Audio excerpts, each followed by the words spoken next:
irmão Zé falou, está em Libras aí também, e já tem uma turma aí que está desafiada ao Ministério de Libras aqui da missão, né?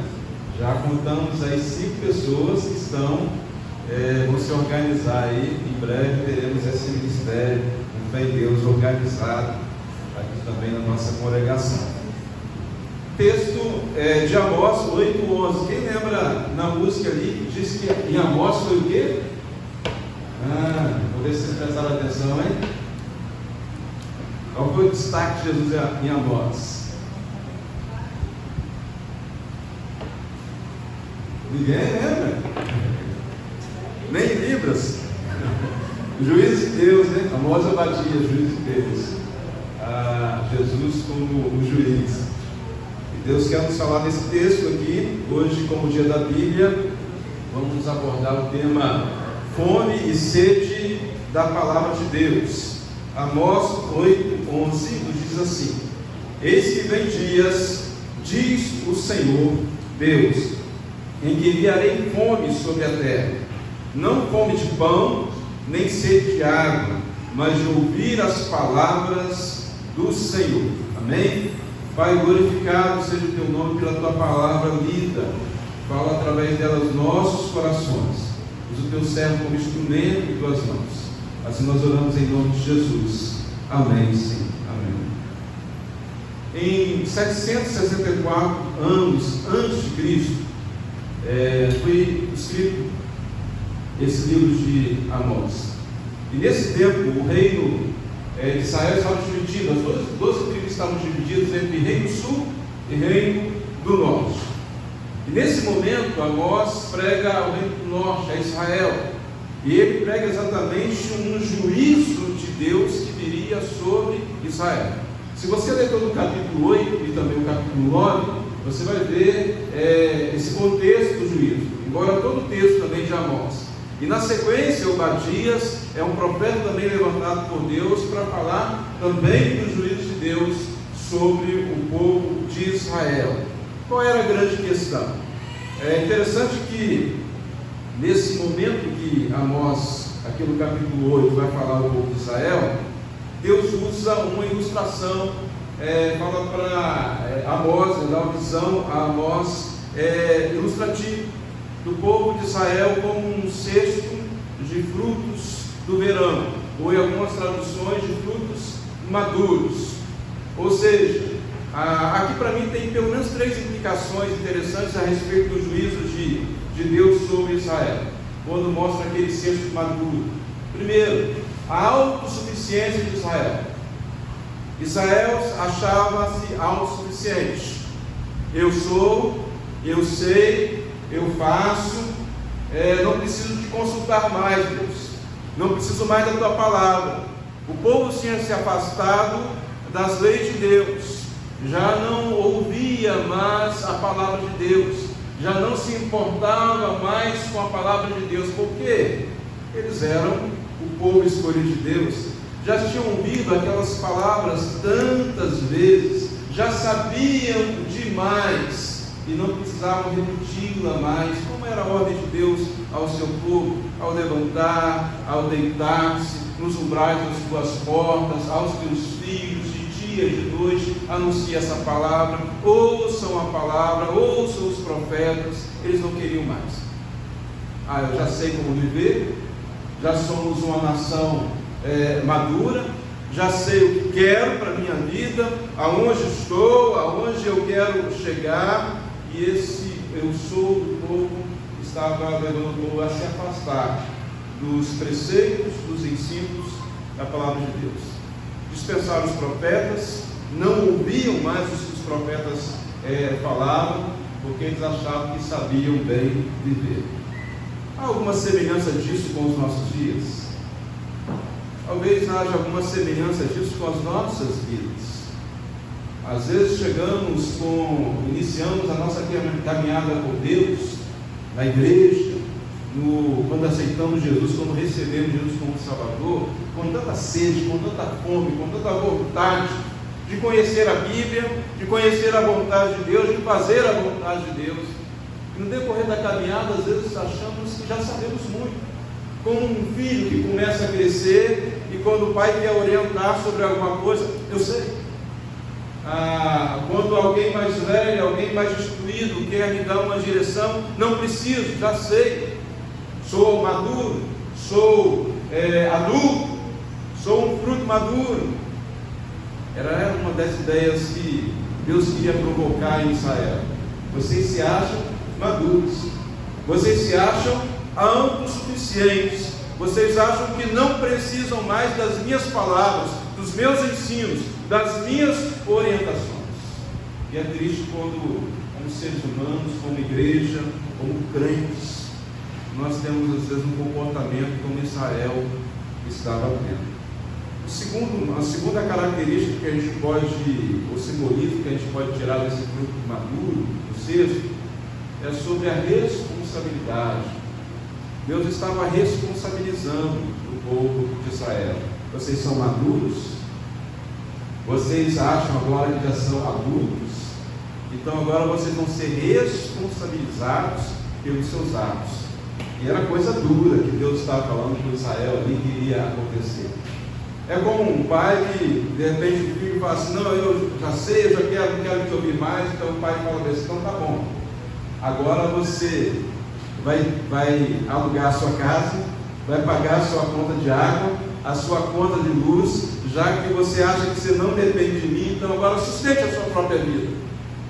E aí o filho de repente percebe que ele cuidar da sua própria vida não é barato, não é tão fácil assim, e que na verdade ele é ainda dependente do seu pai e da sua mãe, e no sentido de Deus nós devemos ser eternamente dependentes dele. Deus chama a atenção do povo de Israel dizendo: vocês são responsáveis. E ali naquele contexto havia o paganismo, o mundanismo entrando dentro da nação de Israel. E Deus estava falando: vocês são o povo que receberam a palavra, vocês conhecem a palavra e vocês são responsáveis por todo o desvio da palavra que está no meio de vocês. Irmãos, uma coisa é alguém que nunca ouviu a palavra andar por caminhos errados. Outra coisa somos nós que já conhecemos a palavra de Deus e decidimos então andar por caminhos errados. Sabemos o que é certo e escolhemos aquilo que é errado. Há uma grande responsabilidade. A palavra de Deus diz, Jesus na estando aqui no mundo falou que haveria menos peso sobre Sodoma e Gomorra nos dias do juízo do que sobre aquelas cidades que ele estava ali passando e que estavam rejeitando a sua palavra. Uma coisa são aquelas pessoas que nunca ouviram falar de Jesus. Outra coisa são eu e você, que ouvimos de Deus, que conhecemos a palavra de Deus. Temos uma responsabilidade diante da sua palavra. O terceiro aspecto desse sexto de fruto maduro que eu vejo nesse texto é o próprio juízo de Deus. Deus pede contas a nós. Lá em Eclesiastes 11, 9, Salomão fala especialmente aos jovens, mas é a todos nós, ele diz: jovens, você quer andar pelos seus caminhos, quer andar segundo a sua cabeça, segundo a sua vontade? Anda. Contudo, saiba de uma coisa: por todas essas coisas Deus te trará a juízo. Aqui não é um juízo que Deus está falando para Israel, é simplesmente um fato de destruição daquelas vidas, mas uma correção para que a vida deles não fosse destruída. Temos a nossa consciência uma coisa: sempre que conhecemos a palavra de Deus, sempre que nós então rejeitamos essa palavra de Deus, conhecemos o caminho, mas decidimos andar por outro caminho, o juízo de Deus vem sobre a nossa vida. A correção de Deus vem sobre a nossa vida. E quanto mais nos desviamos, mais dura é esta correção de Deus que vem sobre as nossas vidas. Não porque Ele quer o nosso mal, muito pelo contrário, porque Ele quer o nosso bem. Deus queria restaurar a nação de Israel, Deus queria que aquele povo fosse santificado, por isso Deus estava trazendo juízo sobre aquele povo. E é nesse momento então que Deus fala para Amós dizer ao povo: eis que vem dias, diz o Senhor, em que enviarei fome sobre a terra, não fome de pão, nem de água, mas de ouvir as palavras de Deus. Por que nós deixamos às vezes de ter fome da palavra? Por que nós às vezes deixamos de ter sede da palavra de Deus? Muitas vezes é porque, como diz os antigos, né, irmã Janine? É porque a gente está com o bucho cheio de tantas outras coisas que não são a palavra de Deus. Nos alimentamos das filosofias, nos alimentamos das coisas que achamos, que ouvimos, enchemos a nossa mente, a nossa alma, de coisas que aparentemente alimentam, mas que na verdade estão envenenando a nossa alma. Isso acontece no nosso físico, né? Hoje, mais do que nunca, nós sabemos disso, porque boa parte das coisas que nós comemos não pode se chamar nem de alimento. Quando vocês falam de um refrigerante, então, a gente não pode falar marca aqui, mas quando você toma um produto que nada te alimenta, mas que é tão gostoso ao seu paladar, e simplesmente você deseja mais e mais algo que às vezes refresca, mas que não traz nenhum nutriente, nenhuma saúde, nenhum bem-estar real ao seu físico. Assim também é na nossa alma. Às vezes nos alimentamos de tantas coisas que às vezes trazem aquela frescor da vida, aquela alegria que é passageira, mas que na verdade não alimenta a nossa vida. É estranho como muitas vezes a gente lê tantos livros, embora, vou dizer ler hoje, né? Porque infelizmente a leitura do nosso Brasil aqui está precária, mas vamos trocar o ler por assistir menos, né? Às vezes você acompanha no YouTube ou em tantas outras redes, canais, tantas palavras, tantas mensagens, tantos ensinos, tantos pensamentos sobre determinado assunto, mas você não vai examinar na Bíblia o que a Bíblia diz sobre aquele assunto. Eu talvez estava conversando com a jovem sobre um determinado tema, e aí ela me falou, argumentou tantas coisas sobre o que os professores diziam, sobre o que os colegas diziam, sobre o que os estudiosos, sobre o que a mídia dizia, mas ela não tinha uma palavra para dizer sobre o que a Bíblia dizia sobre aquele assunto. É interessante como muitas vezes quando vamos conversar, por que você está fazendo isso, por que desse uso, por que desse costume, por que dessa prática? É porque eu quero, é porque eu acho, eu penso que não tem nada a ver. E a pergunta clara é: o que a Bíblia diz sobre isso? A grande questão não deve ser o que eu acho. Eu não sou autossuficiente para isso, eu não sou autocriado. Eu não me criei, eu tenho um Criador. Eu tenho Deus que me criou. E é Ele que precisa conduzir a minha vida, aquilo que é de bom para mim, aquilo que quer de mim, aquilo que Ele planejou para a minha vida, qual o propósito dele para a minha vida. E Deus deixou a sua palavra para que nós a examinemos e sigamos. Mas é triste como a gente às vezes cria em nossa mente, formata em nossa mente conceitos firmes, tão firmes, mas sem nenhuma base na palavra de Deus. Eu penso assim, eu acho assim, porque é dessa maneira, já cheguei a essa conclusão. Mas a pergunta é: o que Deus diz sobre isso? O que a Bíblia diz sobre isso? E é onde nós realmente devemos buscar, nos aferrar e definir o que é certo e o que é errado, não segundo o que seja a filosofia, aquilo que eu penso, o que a minha roda de amigos, o que a sociedade está dizendo que é, mas segundo o que a Bíblia diz que é certo, o que a Bíblia diz que é errado. E aí eu não estou falando de religião, e aí é um grande problema, na verdade, quando a gente define aquilo que a gente pensa simplesmente pela religião. Ficamos às vezes tapados. Um professor deu um seminário muito bem, o professor Scott, ele é americano, ele dizia o seguinte: antes de você ler qualquer comentário sobre um assunto da Bíblia, antes de você considerar qualquer pregação sobre um assunto da Bíblia, leia você o texto da Bíblia e peça que o Espírito Santo de Deus lhe fale naquele texto. Porque senão, quando nós vamos ler às vezes o texto da Bíblia, já tendo ideias formadas, nós não vamos ver outra coisa naquele texto senão aquilo que já foi incutido na nossa mente. Nós precisamos ler a Bíblia e dizer: Espírito que fala, que temos o Espírito Santo, e Deus quer que nós conhecemos a palavra. Essa palavra, ela não foi escrita para os pastores apenas, para os padres apenas, ela não foi escrita para a liderança da igreja, ela foi escrita para as pessoas, para o ser humano criado por Deus.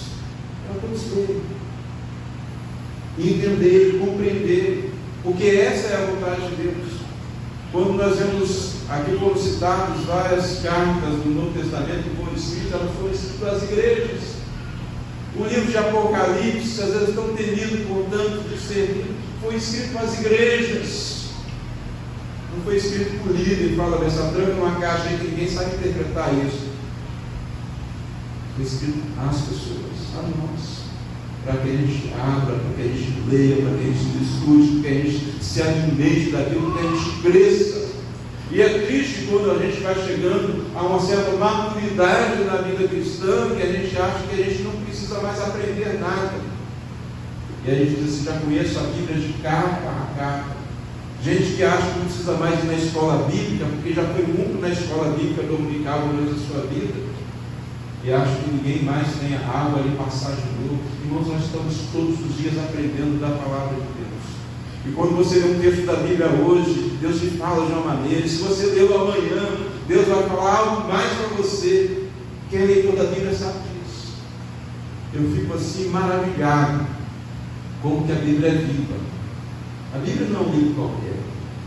Às vezes, quando eu vou refazendo as leituras da Bíblia, e já tive o prazer de ler a Bíblia várias vezes, eu vou fazendo as leituras, eu olho e falo assim: gente, esse texto parece que não está aqui, eu não tinha visto, mas Deus me mostra de uma maneira diferente ao meu coração. A palavra de Deus, ela é viva. Nós estamos nas nossas manhãs de oração, na leitura do Novo Testamento, e eu faço, antes de colocar as leituras lá na planilha, que quem faz parte da organização sabe, que recebe lá a leitura que vai ser feita no dia, o tema sugerido, eu faço a leitura para mim. Deus me fala. E quando eu ouço o irmão lá falando, ou a irmã falando na reflexão da manhã de oração, Deus sempre fala algo mais. É algo que eu não tinha percebido, algo que da experiência daquela pessoa Deus falou algo mais para trazer para a minha vida. Então a Bíblia sempre tem algo novo para a nossa vida. Porém, a gente, quando ciente de outras coisas, a gente não tem espaço para a Bíblia. É como alguém, uma criança, um filho, que é chamado para a hora do almoço, e a gente sabe como bons brasileiros que é uma das refeições principais do nosso dia, né, o almoço, mas aí ele não quer comer, ele não tem fome, porque ele comeu chips, ele chupou pirulito, chupou bala, doces, ele comeu tantas outras coisas, e agora, na hora de comer o alimento, ele não tem fome. E às vezes a gente não tem fome da palavra de Deus, porque a gente está com a nossa alma cheia de tantas outras coisas que satisfazem momentaneamente. Mas vai chegar um ponto para a vida de cada um, que às vezes se alimenta com essas coisas, e Deus vai enviar para ele, dessa vida, fome e sede da palavra de Deus. Chega um momento que essas guloseimas, que essas coisas tão atrativas do mundo não satisfazem mais. Isso aí, se você for ouvir o depoimento de tantas pessoas que se convertem, ela vai dizer assim: olha, eu desfiz de tudo isso da vida, mas isso depois não preencheu o meu coração. Eu senti um grande vazio. E é nesse momento, desse vazio, que a pessoa sente fome e sede da palavra de Deus. E é a questão: quando é que nós vamos sentir realmente fome e sede da palavra de Deus? Um dos momentos que as pessoas, uma das situações que as pessoas sentem fome e sede da palavra de Deus, são os momentos de perdas. Deus fala para Israel que eles iam perder muita coisa, ia haver inclusive mortes, como nós estamos vendo hoje aí nessa guerra entre Israel e Hamas. Era algo semelhante assim. Muitas pessoas iriam morrer, filhos iriam morrer, familiares iriam morrer, eles iam passar por dores terríveis. Mas seria nesse momento de perda que eles iam lembrar que eles tinham abandonado Deus, Criador, pelos deuses, que eles tinham abandonado a palavra de Deus pelo achismo deles, que eles tinham abandonado a vontade de Deus, os ensinos de Deus, pelo paganismo, pelo mundanismo que estava entrando dentro da igreja, que era o povo de Israel. E nesse momento de perda, então eles sentiriam fome e sede da palavra de Deus. Quando as pessoas chegam a esse ponto, para sentir fome, sentir sede da palavra, como um filho pródigo, que sentiu fome, e ele sentia vontade de comer da lavagem dos porcos, mas ele lembrou que na casa do pai, lá tinha comida de verdade, e até os empregados do pai comiam melhor do que aquilo que ele estava querendo comer ali. Outra situação que nos leva a ter fome e sede da palavra é quando nós entendemos que o que o mundo nos dá não nos alimenta, A gente não precisa, irmãos, ter perda para sentir fome e sede da palavra. Nós podemos entender que o que o mundo nos oferece não é alimento de verdade. Tudo que o mundo oferece é passageiro, é desagradável a Deus, é inútil para a vida eterna e é prejudicial à nossa saúde emocional e espiritual, embora aparentemente não pareça dessa maneira. Outra maneira de nós sentirmos fome e sede da palavra de Deus sem termos perdas é nos reaproximando da palavra de Deus. Sabe por quê? Muitas vezes não sentimos fome e sede da palavra de Deus porque nós não estamos próximos. Nós não estamos próximos dela, não sentimos o cheiro desse alimento gostoso que é a palavra de Deus. Mas quando nós vamos nos aproximando, nós vamos sentindo mais vontade. Eu tive uma professora, na época era professora de datilografia, os antigos conhecem a datilografia. E ela dizia o seguinte: olha, eu não tinha vontade de beber água. Eu quase não bebia água. E um dia o médico falou assim: se você não beber água, começa a beber água, os seus rins vai acabar. Você está numa situação crítica. E ela disse que ela começou a beber água e ela fechava o nariz para beber água, porque ela não gostava de beber água. E ela disse: hoje o que eu mais gosto é de beber água. As pessoas se esforçaram nisso, mas aquilo gerou prazer. Ela começou a gostar daquilo que fazia bem para a vida dela. Às vezes, para quem não lê a palavra de Deus, para quem não ora, essa ideia de ter fome e sede da palavra é algo estranho. É difícil ler um versículo no dia, é difícil meditar naquele versículo, é difícil parar para ouvir um ensino, uma mensagem sobre aquilo. Mas se você for insistindo e buscando em Deus, Deus vai te dar fome e sede da sua palavra. Nós teremos fome e sede da palavra, irmãos, quando nós entendemos bem o seu verdadeiro valor. Ela realmente é alimento para a nossa alma, e ela é tudo que nós necessitamos. Lá em Salmo 119, 105, diz assim: lâmpada para os meus pés é a tua palavra e luz para o meu caminho. Vamos falar juntos? Lâmpada é a tua palavra e luz para o meu caminho. Uma vez eu estava na roça, e lá no culto à noite, foi o primeiro culto à noite que eu fui na roça, e não tinha luz. Eu não conhecia o breu mesmo da noite da roça, porque aqui na cidade a gente tem as luzes, né, à noite. E o senhor que estava nos conduzindo para o culto, ele estava com a camisa branca, e eu só conseguia enxergar a camisa branca dele. E ele ia rápido. Nós pedimos para que ele fosse mais devagar, porque eu não via onde eu estava pisando. Mas ele já era acostumado. E naquele momento eu vi como que era importante uma luz para o caminho. A Bíblia, ela é uma lâmpada para os nossos pés e a luz para o nosso caminho. O que é o nosso caminho? É a nossa vida. Os pés são os instrumentos, que caminhamos aqui nesta vida. E a gente pode acender ou apagar a lâmpada. Ela está aqui para nós. A Bíblia está perto de nós. Nós temos acesso aqui. Podemos lê-la ou não. Meditar nela ou não. Colocar a palavra de Deus diante de nós ao tomarmos uma decisão ou não. Isso depende de nós. Mas nós temos à nossa frente. Nós valorizarmos a palavra de Deus, nós teremos instrução para toda a nossa vida. A Bíblia fala de tudo que nós precisamos para viver bem aqui na terra e termos vida eterna no céu. Tudo. Ela é o manual da vida. Se você quer saber sobre casamento, jovens e adolescentes, a Bíblia fala. Casados para os solteiros. Quer saber sobre finanças? A Bíblia fala sobre finanças. É um livro sobre finanças. Você quer saber sobre direitos? A Bíblia fala sobre isso. A Bíblia tem tudo o que nós necessitamos.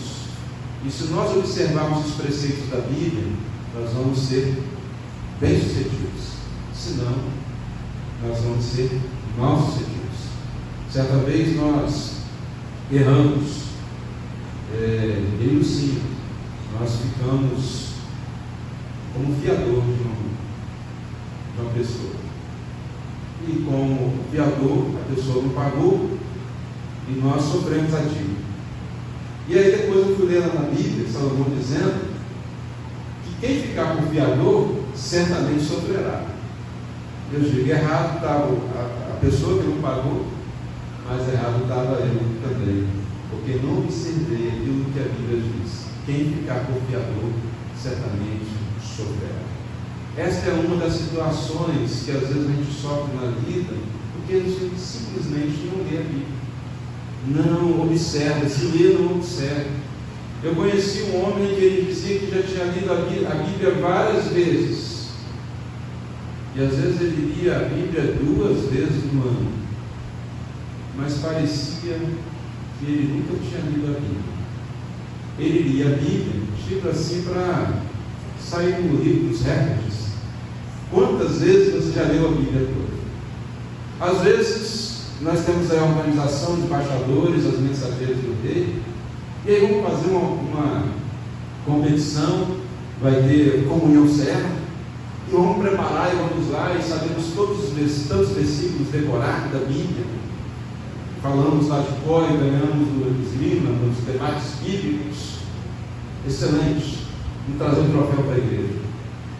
Mas a pergunta é, esses versículos decorados fizeram alguma diferença na sua vida?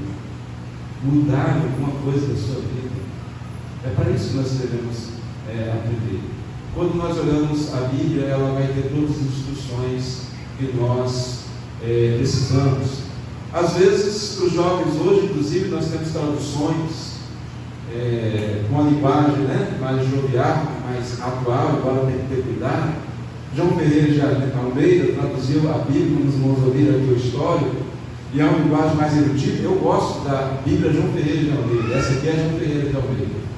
Eu tenho outras Bíblias de estudo, faço comparações nas linguagens, porque a Bíblia não foi escrita em português, foi escrita em hebraico, grego, aramaico. Então, podem variar as traduções. Mas, às vezes, no João Ferreira de Almeida, você vai ler alguma coisa e você vai precisar de procurar um dicionário. Como, por exemplo, a Bíblia traz: os fornicários não entrarão no reino dos céus. O que é isso? O que é fornicário? Alguém sabe? Não sabe? Procura um dicionário. Entre outras implicações, jovens, pessoas não jovens, mas pessoas que fazem sexo antes do casamento, fora do casamento. Na Bíblia, são ensinos bíblicos. E aí você vai ter, às vezes, traduções mais novas que vão trazer essa interpretação, mas eu gosto muito dessa mais antiga, que te possa, às vezes, procurar qual o sentido dessa palavra.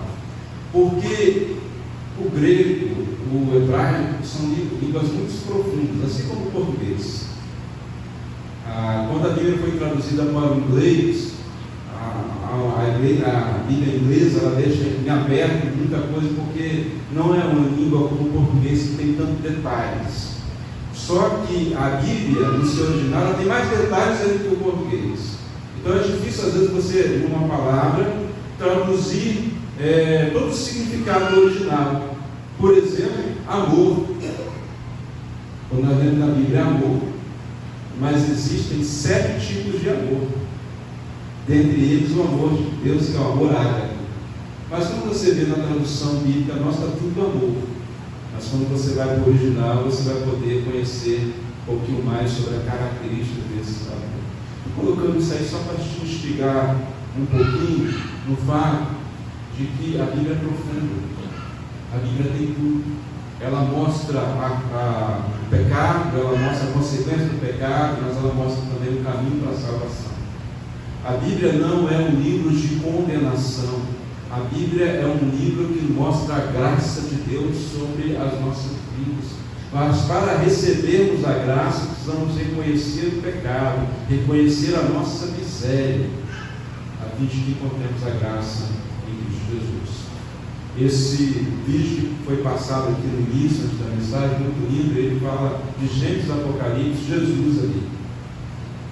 E realmente é assim, o próprio Jesus falou: examinai as Escrituras, porque vós cuidais de dela a vida eterna, e são elas que de mim testificam. Estava falando dos fariseus. Vocês examinam as Escrituras porque vocês cuidam ter nela a vida eterna. Como é que vocês não encontraram nas Escrituras a respeito de mim? É isso que Jesus está dizendo. Porque elas testificam de mim. De Gênesis a Apocalipse, a Bíblia funila em Jesus. Aliás, Jesus é chamado no Evangelho de João, capítulo 1, verso 1, do Verbo. O Verbo é a palavra. A palavra de Deus é encarnada. A Bíblia é a palavra de Deus, mas Jesus é a palavra encarnada.